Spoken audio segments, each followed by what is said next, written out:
তোমরা সবাই আমার কথা শুনতে পাচ্ছ এবং সবাই ভালো আছো। সবাইকে স্বাগত জানিয়ে আমি আমার ক্লাসে শুরু করতে যাচ্ছি। আমাদের আজকের ক্লাস হচ্ছে ষষ্ঠ শ্রেণীর ইংরেজি দ্বিতীয় পত্রের আর্টিকেল নিয়ে ক্লাসটা। আমরা আজকে যে বিষয়টা নিয়ে আলোচনা করবো সেটা হচ্ছে আমাদের হাফ ইয়ারলিতে অনলাইনে যে পরীক্ষা নেওয়া হয়েছিল ওই পরীক্ষার যে কোয়েশ্চেন আছে আমরা ওই কোয়েশ্চেনটা বিশ্লেষণ করবো আজকে। আমি বোর্ডে লিখবো, বোর্ডে লিখে দেওয়ার পর পুরোটা তোমাদেরকে বুঝিয়ে দেওয়ার চেষ্টা করবো। আশা করি তোমরা আমার সাথেই থাকবা এবং আমাকে সময় দিবা। আমি প্রথমে বোর্ডে প্রশ্নটা লিখে দেওয়ার পর তারপর এটার কারণ সহ আমরা ব্যাখ্যা বিশ্লেষণে যাব। মানে কোন জায়গায় কোন গ্যাপে কোন আর্টিকেল হবে এবং কেন হবে না, এইসব ব্যাপার নিয়ে আমরা আলোচনা করব আজকে। তারপর আমরা অ্যাফার্মেটিভ থেকে নেগেটিভ এবং অ্যাসার্টিভ থেকে ইন্টারোগেটিভ চেঞ্জিং পার্টের একটা অংশ নিয়ে আলোচনা করব। আশা করছি সবাই আমার সাথেই থাকবা। এ নাম্বারে একটা গ্যাপ দেয়া আছে, এরপর বলা আছে Bangladesh has many beautiful places. বাংলাদেশের আছে মেনি বিউটিফুল প্লেসেস, বাংলাদেশের অনেকগুলো কি আছে, সুন্দর জায়গা আছে, আকর্ষণীয় জায়গা আছে। মানে বিউটিফুল মানে সুন্দর আর কি, বাংলাদেশের অনেকগুলো সুন্দর জায়গা আছে। আমরা যদি দেখতে পাই আমাদের প্রথমেই একদম এতে একটা গ্যাপ দেয়া আছে। তো আচ্ছা, আমরা যে বিষয়টা জানি সেটা হচ্ছে কি হবে, যখন খালি ঘরের পরের প্রথম অক্ষর যখন কি থাকে, কনসোনেন্ট থাকে, তখন আমরা কি বসাই, সেখানে এ বসাই। নিয়ম হচ্ছে একদম বেসিক যে নিয়ম সেটা হচ্ছে বাওয়েলের পূর্বে বসবে এন, কনসোনেন্টের পূর্বে বসবে এ, এবং সুনির্দিষ্ট করে যখন কোনো কিছুকে বুঝাবে তখন আমরা তার জন্য দা বসাবো। এটা হচ্ছে খুব বেসিক নিয়ম আর্টিকেল ব্যবহার করার। তো এখানে এখন তোমরা যদি বলো যে স্যার এখানে বাংলাদেশের বিটা হচ্ছে কনসোনেন্ট, আমি এখানে এ দেব, না হবে না। কেন হবে না? আমরা জানি মানে ইউজুয়ালি প্রপার নাউনের পূর্বে কি বসে, ক্রস বসে। প্রপার নাউন কোনগুলো? প্রপার নাউন হচ্ছে ওই সমস্ত নাউনগুলো যেটা দ্বারা, ওই সমস্ত নাউনগুলা যেগুলো দ্বারা সরাসরি নাম বোঝায়। একটা মানুষের নাম হতে পারে, দেশের নাম হতে পারে, ফলের নাম হতে পারে, নদীর নাম হতে পারে। আশা করছি তোমরা আমার এই কথাটা বুঝতে পেরেছ। অর্থাৎ প্রপার নাউনের পূর্বে সাধারণত আর্টিকেল হয় না, কিছু ব্যতিক্রম আছে। ব্যতিক্রম কোনগুলো? ব্যতিক্রম হচ্ছে ওইগুলো যখন দুইটা কি থাকবে, দুইটা প্রপার নাউন থাকবে এবং দুজনের মধ্যে তুলনা করা হবে, তখন তুলনা করলে যেই প্রপার নাউনটা বেশি ফেমাস, বেশি পরিচিত, বেশি বিখ্যাত, তার পূর্বে দা হবে। ঠিক আছে? তাহলে ইউজুয়ালি প্রপার নাউনের পূর্বে কি হবে না, কোনো আর্টিকেল হবে না। আচ্ছা, গেল আমাদের এক নাম্বারটা। পরটাতে বলা আছে আবার বি নাম্বারে, এই জায়গায় বাক্যটা শেষ। বি নাম্বারে আবার খালি ঘর দিয়ে আছে, ব্লাঙ্ক দিয়ে আছে। Saint Martin is one of them. Saint Martin হচ্ছে তাদের মধ্যে একটা। প্রথমে কি বলছে, বাংলাদেশে অনেকগুলো আকর্ষণীয় সুন্দর জায়গা আছে, পরে বললো যে সেন্ট মার্টিন হচ্ছে তাদের মধ্যে একটা। আমরা যদি পরের লাইনটা খেয়াল করি, এখন তুমি যদি বলো যে এখানে এই যে সেন্ট মার্টিনের এসটা হচ্ছে কনসোনেন্ট, স্যার আপনি বলছেন কনসোনেন্ট মানে এ হবে, আমরা এই বসাবো এখানে, মানে কনসোনেন্টের পূর্বে এ বসে। না, এখানে ওই নিয়মটা কাজ করবে না, ওই একই নিয়ম। এখানে যেরকম বাংলাদেশ ছিল প্রপার নাউন, সেন্ট মার্টিন হচ্ছে এটা দ্বীপের নাম। এটা কিসের নাম? দ্বীপের নাম। বাংলাদেশের একটি কোরাল আইল্যান্ড, মানে বলা যায় যে পাথরের দ্বীপ আর কি। এখানে কিছু জাগ্রত পাথর আছে, পাথরগুলো ক্ষয় হচ্ছে না, দিনে দিনে কি হচ্ছে, বাড়ছে, বৃদ্ধি পাচ্ছে। যাই হোক, সেন্ট মার্টিনটা হচ্ছে তোমার একটা কি নাউন, প্রপার নাউন, একটা দ্বীপের নাম। আমরা জানি যে প্রপার নাউনের পূর্বে আর্টিকেল বসে না, তাহলে আমাদের এখানেও কি বসাতে হবে, বসাতে হবে। Saint Martin is one of them, Saint Martin হচ্ছে তাদের মধ্যে একটি। দ্য প্রিভিয়াস নেম, আগের নাম, পূর্বের নাম, অফ দিস আইল্যান্ড, এই দ্বীপের পূর্বের নাম, ওয়াজ ছিল, নারিকেল জিঞ্জিরা। এই যে এই দ্বীপটা, সেন্ট মার্টিন দ্বীপটা আছে, এই দ্বীপটার পূর্বের নাম কি ছিল, নারিকেল জিঞ্জিরা ছিল। ইট ইজ অন, এটি ইট ইজ অন বে অফ বেঙ্গল, বে অফ বেঙ্গল। আচ্ছা, এইটা একটা কিন্তু বিশেষ ব্যাপার, খেয়াল করো। এটাও কিন্তু তোমার সাগরের নাম। ঠিক আছে? আমাদের আর্টিকেলে একটা জনপ্রিয় নিয়ম হচ্ছে নদীর নাম, সাগরের নাম, ঠিক আছে, মহাগ্রন্থের নাম, মহাকাব্যের নাম, ধর্মীয় গ্রন্থের নাম, এরকম যখন নামগুলা ইউজ করা হবে তখন তার জন্য দা বসবে। বুঝতে পেরেছো? এখন তুমি যদি বলো যে স্যার এটা হচ্ছে এক প্রকার প্রপার নাউন, আমি এখানে ক্রস দেবো, না হবে না। কেন হবে না? এই যে এটা সমুদ্রের নাম, আমরা জানি নদী, সমুদ্র, আকাশ, আর গ্রহ, নক্ষত্র, এই সমস্ত কিছুকে বুঝাতে গেলে, ধর্মগ্রন্থকে বুঝাতে গেলে, তারপর তোমার সংবাদপত্রের নাম বুঝাতে গেলে, মহাকাব্যের নাম বুঝাতে গেলে, তখন আমরা আর্টিকেল হিসেবে কি ইউজ করবো? তা ইউজ করবো। নিশ্চয়ই তোমরা আমার কথাটা বুঝতে পেরেছো। ইট ইজ অন দ্য বে অফ বেঙ্গল। এটি কোথায় অবস্থিত? এটি বঙ্গোপসাগরে অবস্থিত। তারপর হচ্ছে দিস ইজ দিস আইল্যান্ড, এই দ্বীপটি হ্যাজ আছে, এই দ্বীপটি আছে, কি আছে? গ্রেট ইনফ্লুয়েন্স, অনেক, ইনফ্লুয়েন্স মানে প্রভাব, বিশাল প্রভাব আছে। গ্রেট মানে বড়, বিশাল অনেক বেশি আর কি, মানে বিশালটা প্রভাব আছে ইন আওয়ার, আমাদের, ট্রাভেল অ্যান্ড ট্যুরিজম।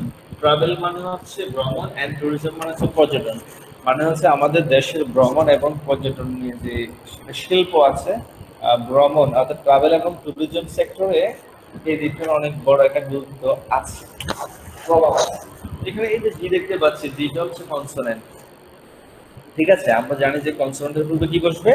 কনসোনেন্টের পূর্বে কে বসবে। তাহলে আমার এখানে আমি কি বসাবো? এ বসবো, কে বসাবো। ঠিক আছে, এখানে কিন্তু অন্য কোনো নিয়ম অ্যাপ্লিকেবল না, এই কারণে কনসোনেন্টের নিয়ম ধরে আমরা এই বসাবো। তাহলে এখানে কি হচ্ছে? দিস আইল্যান্ড, এই দ্বীপের, হ্যাজ আছে, এ গ্রেট ইনফ্লুয়েন্স, অনেক বড় একটা প্রভাব আছে in our travel and tourism, আমাদের ভ্রমণ এবং পর্যটনের।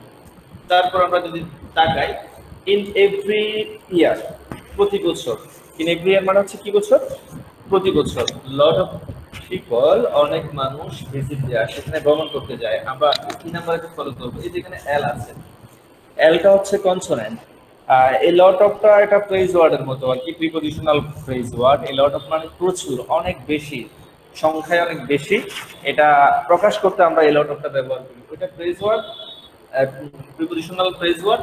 আবার এলটা হচ্ছে কনসোনেন্ট, খেয়াল রাখো, এলটা কনসোনেন্ট, কনসোনেন্ট হলে কি হবে? এভাবে, এ লট অফ পিপল, অনেক মানুষ, ভিজিট দেয়, সেখানে ভ্রমণ করতে যায়, সেখানে ভ্রমণ করে।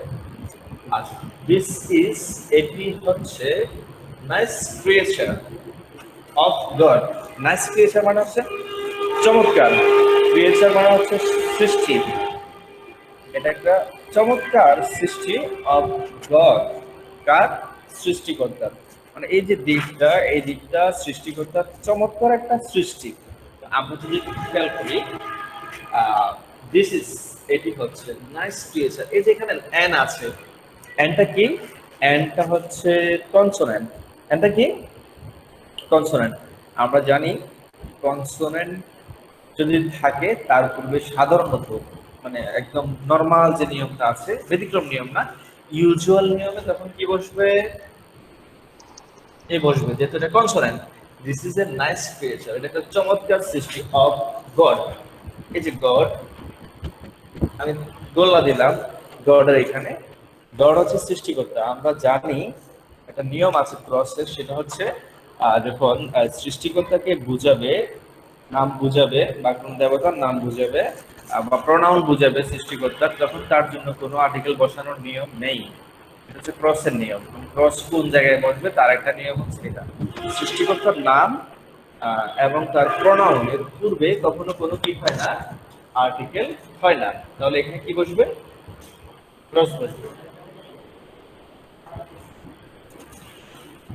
আচ্ছা, তাহলে আমরা কি পেলাম? এই লাইনটা আমি আবার বলি, একটু খেয়াল করো কি বলা আছে। This is a nice creature, এটা একটা চমৎকার সৃষ্টি অফ গড, মানে সৃষ্টিকর্তার এটা একটা চমৎকার সৃষ্টি।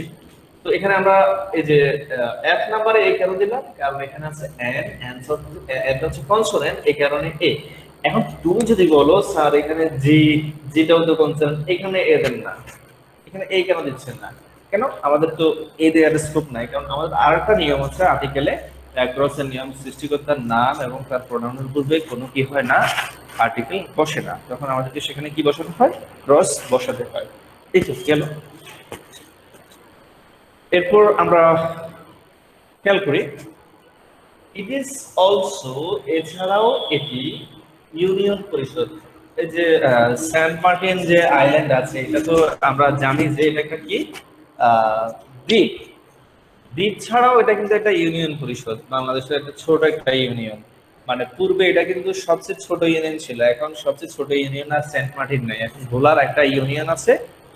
ওই ইউনিয়নটা হচ্ছে সবচেয়ে ছোট আগে, মানে কিছুদিন আগেও সবচেয়ে ছোট বাংলাদেশের ইউনিয়ন ছিল কোনটা, এই যে সেন্ট মার্টিনটা ছিল বাংলাদেশের সবচেয়ে ছোট ইউনিয়ন পরিষদ। আচ্ছা যাই হোক, আমরা সেটা না যাই। এটি অলসো, এছাড়াও এটি ইউনিয়ন পরিষদ। আচ্ছা, এই যে এখানে ইউ আছে, খেয়াল করো, এই খালিঘরের পরে হচ্ছে ইউ। ইউটা বাওয়েল না কনসোনেন্ট? আমি একটু প্রশ্ন করবো, আলসামির শুনতে পাচ্ছ? আলসামির, আলসামির, মিফতাহুল। জি স্যার। এই যে আমাদের এখানে যে ইউ আছে, ইউনিয়ন পরিষদ, এই যে ইউটা কি বাওয়েল না কনসোনেন্ট বলো তুমি? ভাওয়েল। বাওয়েল। বাওয়েল হলে কি হয় সাধারণত? কালীঘরের পরের ওয়ার্ড এর প্রথম অক্ষরটা যদি বাওয়েল হয়, তখন আমরা আর্টিকেল হিসেবে কি বসাতে পারি সাধারণত? আমরা কি এ বসাবো না এন বসাবো তখন?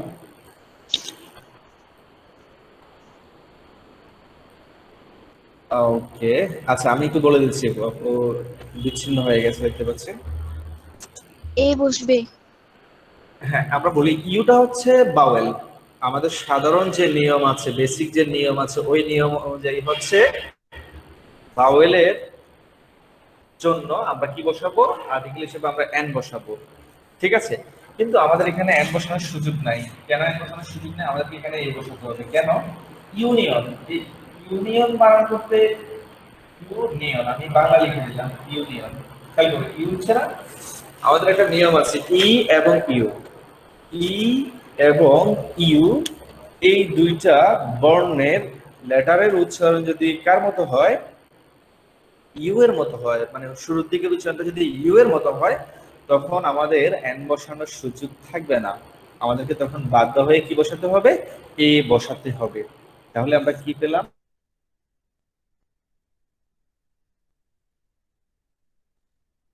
না, পারবা না। কেন? ইউনিয়ন বানান করতে ইউ চলে আসে।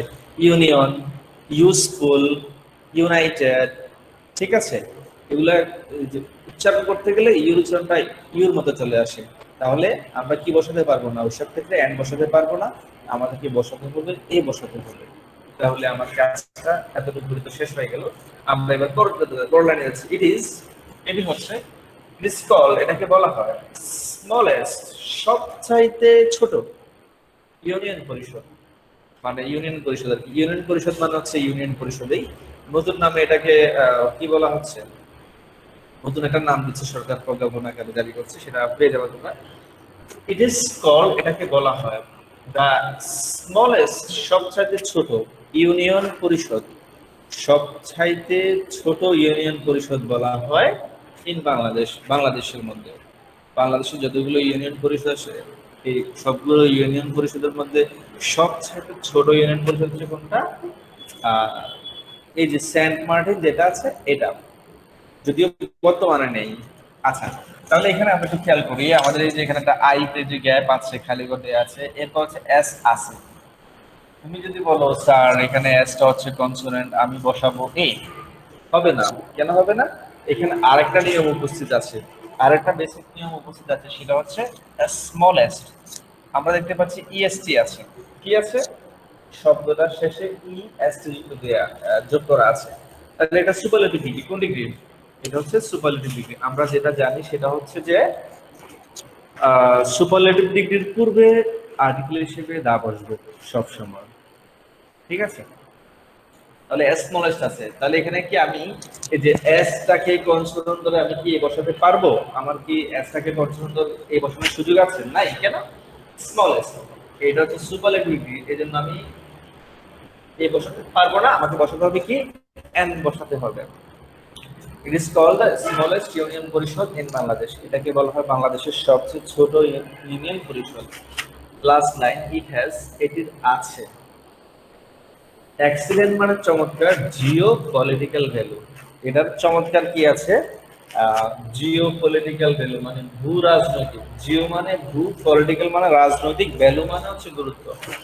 জিও পলিটিক্যাল ভ্যালু এই যে দিকটা, এই দিকটার চমৎকার একটা কি আছে, ভূ রাজনৈতিক গুরুত্ব আছে। মানে ভূ রাজনৈতিক গুরুত্বের ব্যাপারটা হচ্ছে এরকম যে তোমার এই দ্বীপটা এমন একটা জায়গায় অবস্থিত, ওই জায়গা থেকে অনেকগুলো দেশকে কি করা যায়, নজরে রাখা যায়, খুব সহজে কি করা যায়, নজরে রাখা যায়, তদারকি করা যায়। ঠিক আছে, এটা ওইরকম একটা গুরুত্বপূর্ণ জায়গা ওই দ্বীপটা।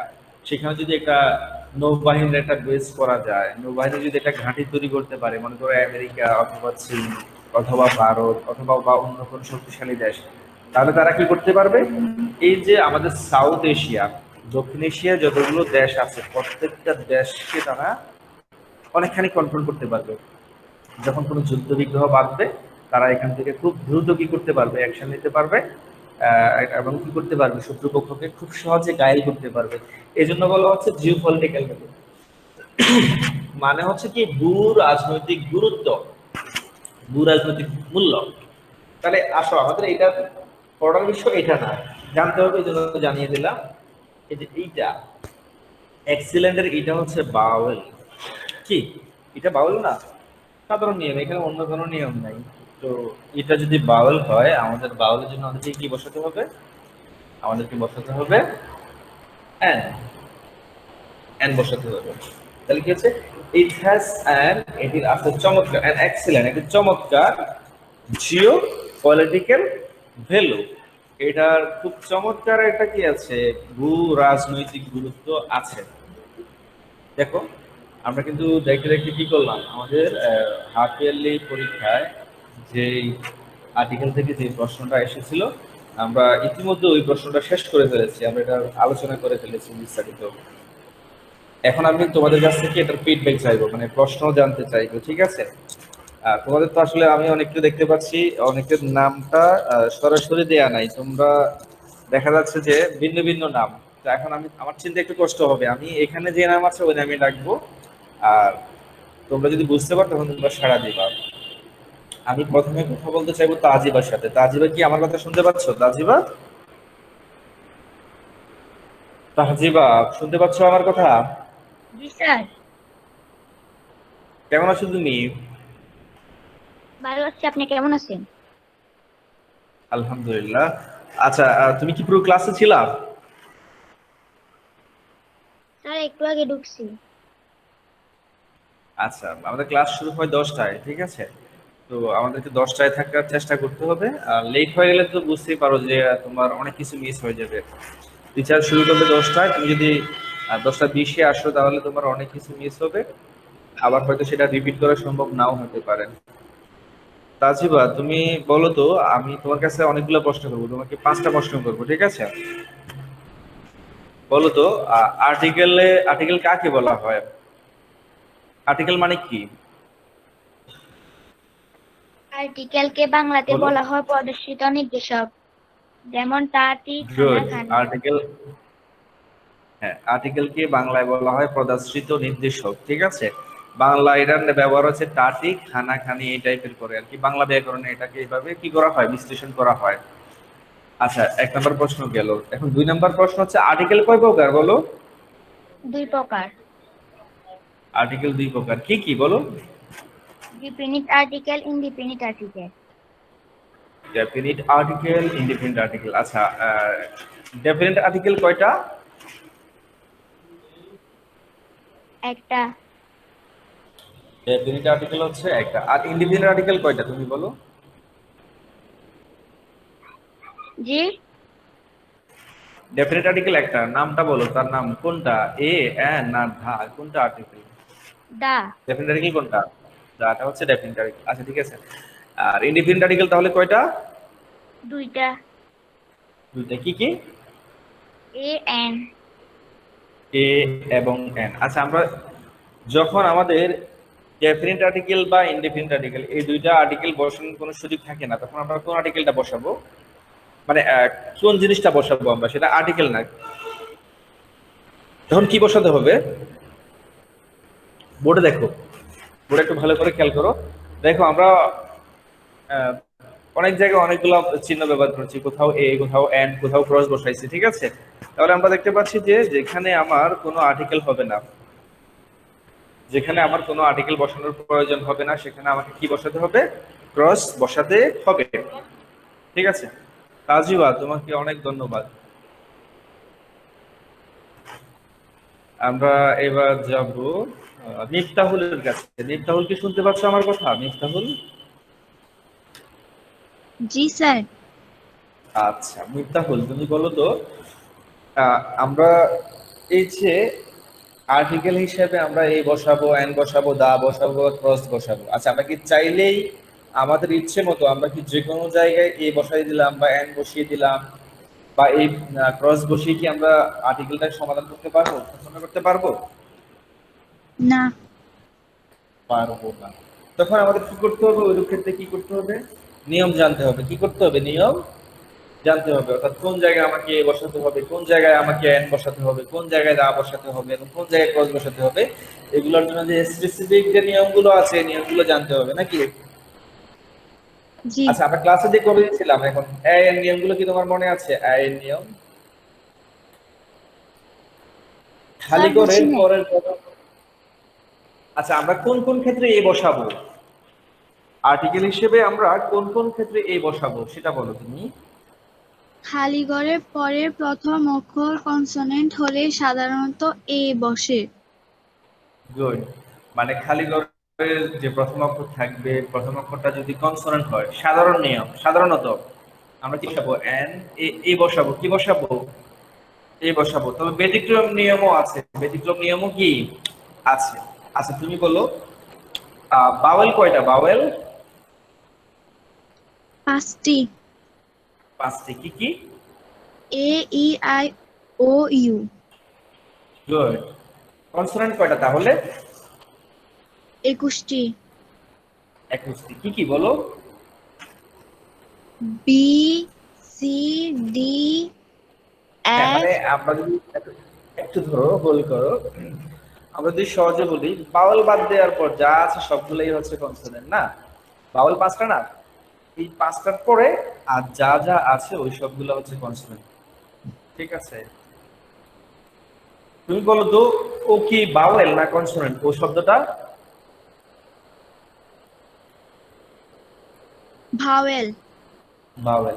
আচ্ছা ও এর উচ্চারণটা কিসের মতো হলে আমরা এন বসাতে পারবো না, তখন আমাদেরকে ও বসাতে, এ বসাতে হবে? বলো কার মতো ও হলে? ও এর এর উচ্চারণটা উচ্চারণ ওয়াই এর মতো হলে আমরা এন বসাতে পারবো না। গুড। একটাই সত্য, ও এর উচ্চারণটা যখন ওয়াই এর মতো হবে তখন আমরা এন বসাতে পারবো না, তখন আমাদেরকে বসাতে হবে কি? এ এ। বসাতে হবে। তখন আমাদেরকে খালি করে এ বসাতে হবে। আচ্ছা থ্যাংক ইউ মিফতাহুল। আলসামের, আলসামের আহ, আলসামেরকে দেখতে পাচ্ছি না। মুনতাকুর তুমি কি আমার কথা শুনতে পাচ্ছ? জি স্যার। মুনতাকুর, আচ্ছা আচ্ছা, হ্যাঁ মুনতাকুর বলো তো তুমি,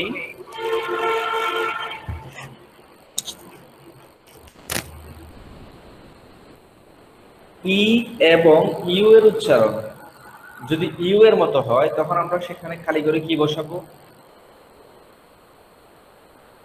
এ বসাবো। ই এ বসাবো। আচ্ছা ই এবং ইউটা কি বাওয়েল না? দেখি বাওয়েল না জি স্যার। কনসোনেন্ট বলে? বাওয়েল। তো বাওয়েল হলে তো এন হওয়ার কথা না? ই কেন বসাবো? এ কেন বসাবো বলো?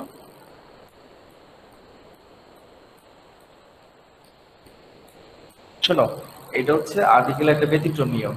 ই এবং ইউ এই দুইটা বাওয়েল, বাওয়েল হওয়ার পরও যখনই এই দুইটা বর্ণের উচ্চারণটা ইউ এর মতো হবে তখন, শুধুমাত্র তখন আমরা সেখানে এন বসাবো না, আমাদের তখন বসাতে হবে এ। নিশ্চয়ই মনে থাকবে এবং তোমাদের মনে পড়ছে আমি আশা করছি। আহ এবার আসাদুজ্জামান তুমি বলো তো, শুনতে পাচ্ছ আসাদুর? জি স্যার। আচ্ছা তাহলে তুমি বলো আসাদুর, আমরা এই যে আর্টিকেল হিসেবে যে তোমার এ বসাবো, এটার জন্য আমরা কয়টা নিয়ম পেলাম এ পর্যন্ত? কয়টা নিয়ম পড়লাম এখন? কয়টি নিয়ম? দুইটা। তিনটা।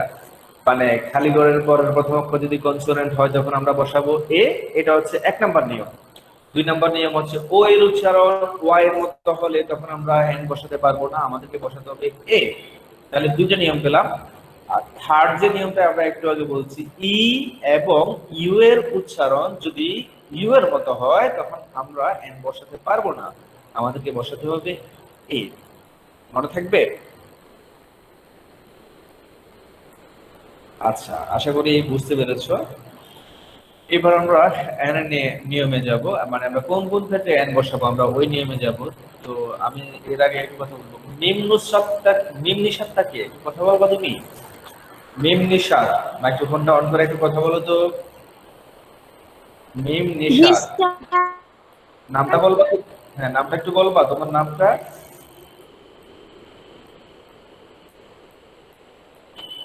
মাইশা রহমান। তুমি মাইশা না? জি স্যার। মাইশা, তুমি বলো তো আমরা কোন সময় আর্টিকেলে এন বসাবো খালি করে, বলো। আর্টিকেল করার সময় কোন সময় আমরা খালি করে এন বসাবো?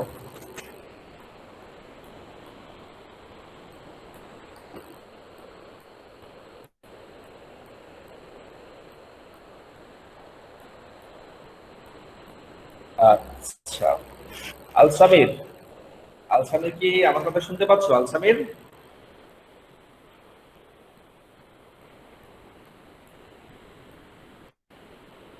আলসামির শুনতে পাচ্ছ না আমার কথা? আলসামির শুনতে পাচ্ছ? স্যার আমি পারবো। আচ্ছা ঠিক আছে, তাহলে মাইশা বলো তো তুমি, তুমি তো পারবা বলছো, তাহলে অবশ্যই বলো তুমি আমরা কোন সময়ে আর্টিকেল হিসেবে আমরা এন বসাবো? খালি ঘরের পরে প্রথম অক্ষর বাউল হলে তখন খালি ঘরে সাধারণত এন বসাবো। গুড। খালি ঘরের পরের প্রথম অক্ষরটা যদি বাভেল হয়, মানে ওই 5টা এ ই আই ও ইউ, এই 5টা হলে তখন আমরা কি বসাতে পারবো? এন বসাতে পারবো। গুড। আচ্ছা, আরেকটা নিয়ম বলো তো, অ্যাব্রিভিয়েশনাল যে ওয়ার্ড গুলো আছে, সংক্ষিপ্ত শব্দরূপ, যেমন বিবিএ, এমবিএ, এমবিবিএস, সিএম, ঠিক আছে, এফসিপিএস, বিবিএস, এই যে পড়াশোনার ডিগ্রি বা বিভিন্ন ক্ষেত্রে আমরা যে এই অ্যাব্রিভিয়েশনাল ওয়ার্ড গুলো ব্যবহার করি, সংক্ষিপ্ত শব্দরূপ ব্যবহার করি। সংক্ষিপ্ত শব্দরূপের প্রথম যে লেটারটা থাকবে, বর্ণটা থাকবে, ওই বর্ণটার উচ্চারণটা যদি বাউলের মতো হয় তখন আমরা কি বসাবো বলবো? এ বসাবো না এন বসাবো? নিশ্চয় দেখতে পাচ্ছ, আমি একটু লিখছি।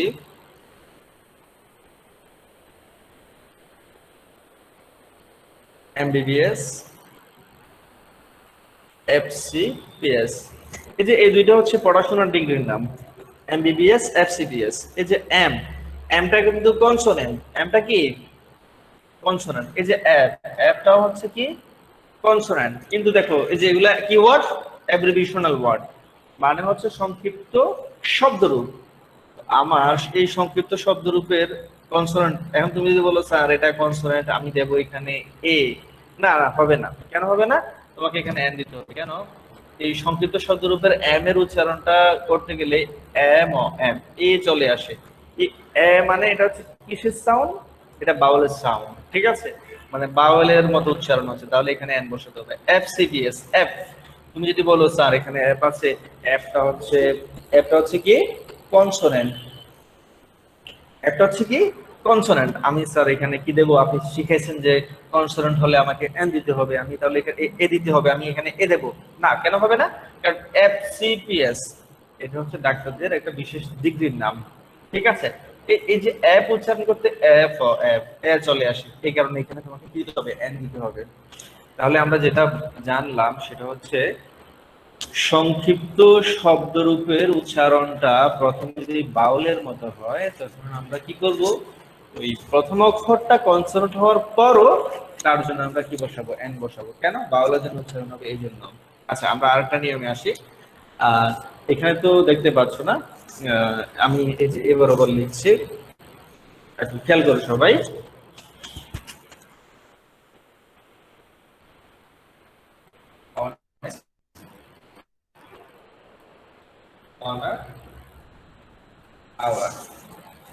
এখানে এইচ এইচ এইচ আমরা একটা নিয়ম, একটা অমিশন লিখিয়েছিলাম, ব্যতিক্রম নিয়ম লিখিয়েছিলাম, শিখিয়েছিলাম। এস যদিও কনসোনেন্ট, কনসোনেন্ট হওয়ার পরও এইচ এর উচ্চারণটা যদি উজ্জ থাকে, ক্ষয়ের মতো না হয়ে স্বরেয় অথবা স্বরে এর মতো হয়, স্বরেয় অথবা স্বরে আ, এই দুটার মতো উচ্চারিত হয়, তখন আমরা এ বসাতে পারবো না। তখন যদি বলো যে স্যার এস তো কনসোনেন্ট, আমি কি বসাবো, আমি এ বসাবো, তখন হবে না। কেন হবে না? কারণ এইচ এর উচ্চারণটা যদি হয়ের মতো না হয়ে, অন্যভাবে না হয়ে, যদি স্বরেয় এবং স্বরেয়ের মতো হয়,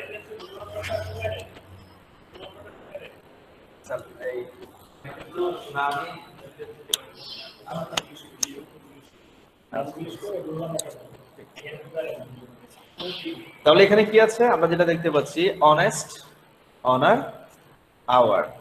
এই যে এসটা কনসোনেন্ট, এসটা কনসোনেন্ট, এসটা কনসোনেন্ট, কিন্তু এখানে ব্যাপারটা ভিন্ন। এখানে তুমি যদি বলো যে স্যার আমি এখানে এসটা হচ্ছে কনসোনেন্ট, আমি এ দেব, একদিকে তুমি ঠিক আছে, তবে মানে মূল নিয়মটা যদি তুমি ধরো তাহলে তুমি ঠিক নাই। কেন? আবার আরেকটা নিয়মে বলা আছে এর উচ্চারণ যদি স্বরেয় এবং স্বরেয়ের মধ্যে, যেমন অনেস্ট, এটা কিন্তু হনেস্ট না, কি অনেস্ট, যে অ এর মতো উচ্চারণ হচ্ছে। অনার, এখানে কিন্তু হনার না, এটা হচ্ছে কি অনার। তারপর হচ্ছে এখানে কি, এখানে আওয়ান, এটা এখানে কিন্তু হাওয়ান না, এইচ ও ইউ আর, হাওয়ান না, এটা হচ্ছে hour, H O U R, hour. তাহলে আওয়ার মানে হচ্ছে ঘন্টা, অনার মানে সম্মান, অনেস্ট মানে হচ্ছে সৎ। এই যে এই শব্দগুলো যে আমরা উচ্চারণ করছি, উচ্চারণ করতে গিয়ে আমরা হয়ের অর্থাৎ এইচ এর কোনো উচ্চারণ পাচ্ছি না, আমরা যে উচ্চারণটা পাচ্ছি উচ্চারণগুলো হচ্ছে স্বরেয় এবং স্বরেয়ের মতো। এই ক্ষেত্রে আমাকে বসাতে হবে এন। তাহলে আমরা কি করলাম, আমরা আজকে বাওয়ালের বাওয়াল কেন্দ্রিক এন বসানোর যে নিয়ম আছে সেই নিয়মগুলো দেখলাম, আবার কনসোনেন্ট কেন্দ্রিক এ বসানোর যে নিয়ম আছে সেই নিয়মগুলোও দেখলাম, এবং বিকল্প যে নিয়মগুলো আছে ওই নিয়মগুলো আলোচনা করলাম হালকা করে। এখন আমাদের দায়ের যে ব্যবহার আছে আমরা সেই ব্যবহারে যাব। তার আগে আমি একটু বলি, আমরা কনসোনেন্ট হিসাবে এ বসানোর কয়টা নিয়ম শিখলাম? 3টা। আবার বাউল হিসাবে এন বসানোর কয়টা নিয়ম শিখলাম? 3টা নিয়ম শিখলাম আমরা, ঠিক আছে? তো কি করব আমরা এরপর? আমরা দায়ের নিয়মে যাব। দায়ের নিয়মে যাওয়ার আগে আমরা আজকে যে বিষয়টা নিয়ে আলোচনা করলাম সেটা হচ্ছে আর্টিকেল নিয়ে আলোচনা ছিল আমাদের। আমরা বাউলের নিয়ম, বাউল হিসেবে এন বসানোর যে নিয়ম আছে নিয়মগুলো নিয়ে আলোচনা করলাম, এবং কনসোনেন্টের রেফারেন্সে এই বসানোর যে নিয়ম আছে এই নিয়মগুলো নিয়ে আমরা আলোচনা করলাম, ঠিক আছে? এখন আমরা যে বিষয়টা নিয়ে কথা বলবো সেটা হচ্ছে তোমার দায়ের দা বসানোর নিয়ম নিয়ে আমরা একটু কথা বলবো। খেয়াল করো একটু, আমরা যদি দেখি সেটা হচ্ছে যে যখন নির্দিষ্ট করে কোনো কিছুকে বোঝাবে, নির্দিষ্ট করে কোনো কিছুকে বোঝাতে যাবে, তখন তার জন্য আমরা কি বসাবো? আর্টিকেল হিসেবে দা বসাবো, ঠিক আছে? আমরা এরকম বলতে পারি the boy is playing in the field, the boy is playing in the field, বালকটি মাঠে খেলা করছে, নির্দিষ্ট করে বোঝাচ্ছে, ঠিক আছে? নির্দিষ্ট করে কোনো কিছুকে বোঝালে আমরা তার জন্য কি বসাবো? তখন আমরা তার জন্য আর্টিকেল হিসেবে দা বসাবো। নির্দিষ্ট কোনো শ্রেণী পেশার মানুষকে বোঝালে তখন তার জন্য আমরা কি বসাবো? দা বসাবো। যেমন the poor are not always unhappy, মানে গরিবরা সবসময় অসুখী হয় না। দ্য পুয়ার, পুয়ার মানে হচ্ছে গরিব, আর দ্য পুয়ার মানে সকল গরিবকে বোঝাচ্ছে। দ্য পুয়ার, দ্য রিচ, ঠিক আছে? তারপর হতে পারে দ্য আর্মি, যখন তোমার কি এটা সংস্থাকে বোঝাবে তখন দ্য আর্মি হতে পারে। তাহলে নির্দিষ্ট শ্রেণী বা পেশার মানুষকে বোঝালে তখন তার জন্য আমরা কি বসাবো? দা বসাতে পারবো, গেল। আর হচ্ছে প্রকৃতির দিক থেকে গ্রহ নক্ষত্র, মানে উপরের দিকে যদি আমরা তাকাই, যেমন তারা আছে, পৃথিবী আছে, তারপর চাঁদ আছে, সূর্য আছে, এই সব কিছুর জন্য গ্রহ নক্ষত্রের নামের পূর্বে আমরা আর্টিকেল হিসেবে দা বসাতে পারবো। আমাদেরকে আর্টিকেল হিসেবে কি বসাতে হবে? দা বসাতে হবে। উপরের দিক তো গেল, এবার যদি আমরা নিচে আসি, আচ্ছা আকাশ কয়টা? আকাশ একটা না?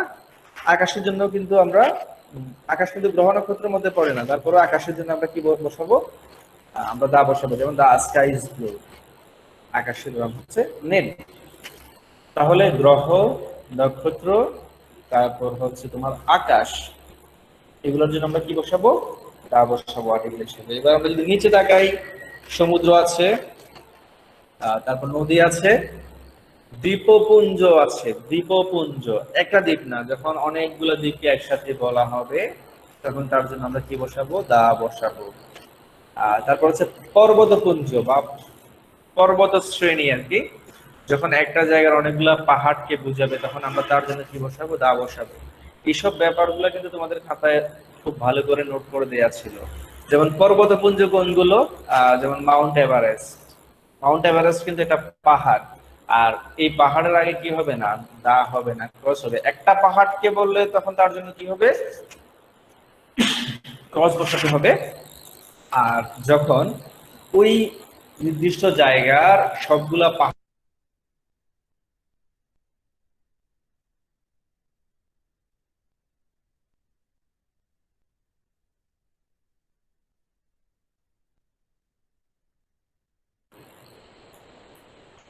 তখন আমরা তার জন্য কি বসাবো?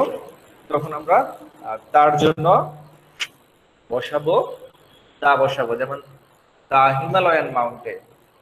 দা হিমালয়ান মাউন্টেন মানে হচ্ছে হিমালয় পর্বতমালার অঞ্চলে যতগুলো পাহাড় আছে প্রত্যেকটা পাহাড়কে একসাথে কি বলা হয়? হিমালয়ান মাউন্টেন বলা হয়। তাহলে হিমালয়ান মাউন্টেনের জন্য আমরা কি বসাবো?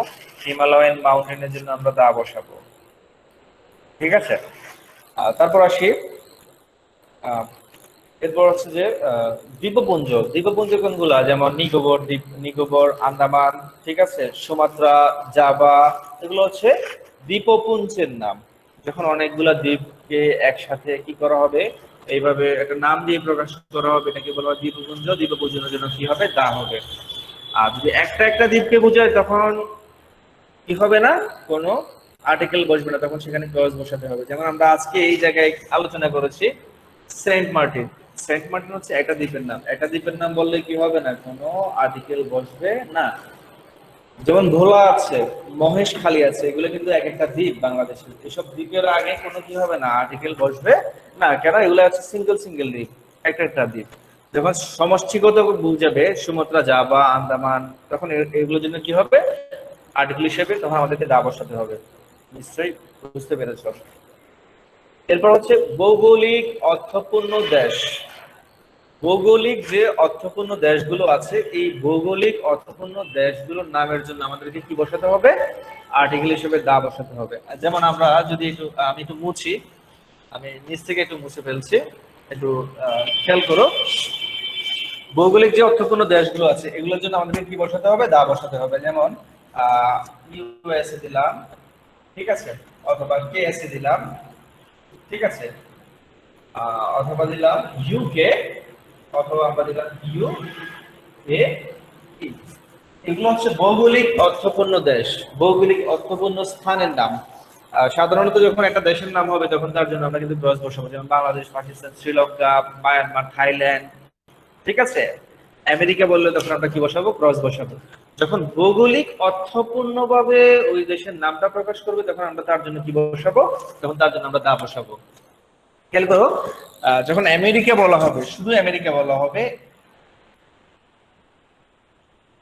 তখন তার জন্য হবে ক্রস। তার জন্য কি হবে? ক্রস হবে।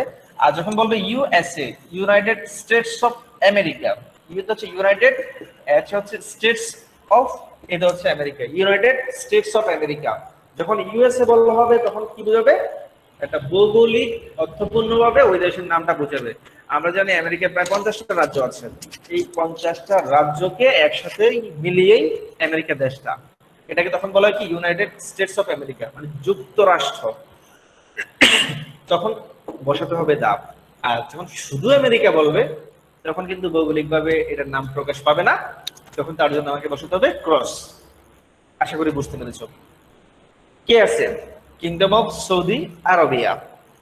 যখন সৌদি আরবিয়া বলবে, ঠিক আছে, তখন কিন্তু কি বসাতে হবে? আমরা একটু খেয়াল করি, S U Saudi Saudi Arabia বা সৌদি আরব যখন বলবে তখন কিন্তু এটা ভৌগোলিক অর্থপূর্ণভাবে দেশের নামটা প্রকাশ পাবে না, তখন আমরা ক্রস বসাবো। কিন্তু যখন বলা হবে কে আছে, কিংডম অফ সৌদি আরাবিয়া, তখন আমাদেরকে কি বসাতে হবে, তা বসাতে হবে। তারপর আছে যে ইউকে। ইউকে মানে হচ্ছে কি, ইউনাইটেড কিংডম। ইউনাইটেড কিংডম, যুক্তরাজ্য, যেটাকে আমরা আরেকটা নামে ডাকি ইংল্যান্ড, ENGLAND, ইংল্যান্ড বলি, ঠিক আছে। ইংল্যান্ডও কিন্তু একটা দেশের নাম, তবে ভৌগোলিকভাবে অর্থপূর্ণ একটা দেশের নাম না, তা প্রকাশ করছে না। তখন আমরা ইংল্যান্ড হলে তখন তার জন্য কি বসাবো, ক্রস বসাবো। কিন্তু যখন বলবে ইউকে, ইউনাইটেড কিংডম, যুক্তরাজ্য, খেয়াল করো, ইউএসএ মানে হচ্ছে যুক্তরাষ্ট্র, ইউকে মানে যুক্তরাজ্য, সরি, তখন যুক্তরাষ্ট্র প্রায় 50টা রাজ্য নিয়ে এক দেশ, তা বসাতে হবে। আর আমেরিকা বললে ক্রস বসাবো। আর ইউকে মানে হচ্ছে ইংল্যান্ড, আর ইংল্যান্ড হচ্ছে সাধারণ নাম, আর ইউকে মানে হচ্ছে কি নাম, ভৌগোলিক অর্থপূর্ণ নাম, তখন তার জন্য আমাদের বসাতে হবে, তা বসাতে হবে। তারপর হচ্ছে ইউএই। ইউএই মানে হচ্ছে ইউনাইটেড আরব এমিরেটস, ইউনাইটেড আরব